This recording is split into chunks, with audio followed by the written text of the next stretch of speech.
Hello, welcome to my YouTube channel আগন্তুক।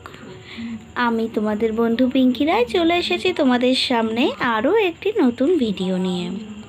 তো বন্ধুরা, বলে রাখি, যদি তোমাদের আমার এই প্রশ্ন উত্তরগুলো তোমাদের কাজে এসে থাকে ও ভালো লেগে থাকে তো অবশ্যই সাবস্ক্রাইব করো আমার আগন্তুক ইউটিউব চ্যানেলটি।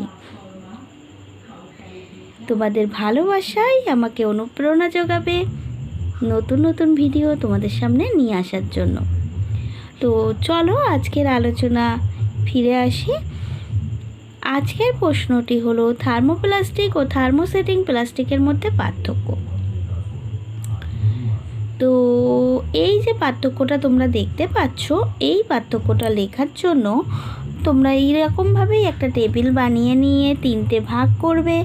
এক পাশে লিখবে বিষয়, এক পাশে থার্মোপ্লাস্টিক আর এক পাশে থার্মোসেটিং প্লাস্টিক। ঠিক আছে, এইবার যে বিষয়টা আছে এটাতে তিনটে পয়েন্টস হবে। একটা হলো তাপের প্রভাব ও পুনর্ব্যবহার, 2 ধর্ম, 3 দ্রাব্যতা। এবার থার্মোপ্লাস্টিকের ভিতরে সেই অনুযায়ী লিখব।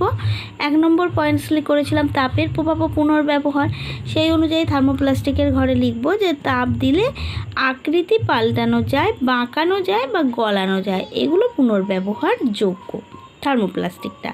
আর থার্মোসেটিং প্লাস্টিক হলো তাপ প্রয়োগে একবারই নরম করে ছাঁচে ফেলে আকৃতি প্রদান করা যায়, একবার শক্ত হয়ে গেলে তাপ দিলেও আকৃতি পাল্টানো যায় না, এগুলো পুনর্ব্যবহারযোগ্য নয়।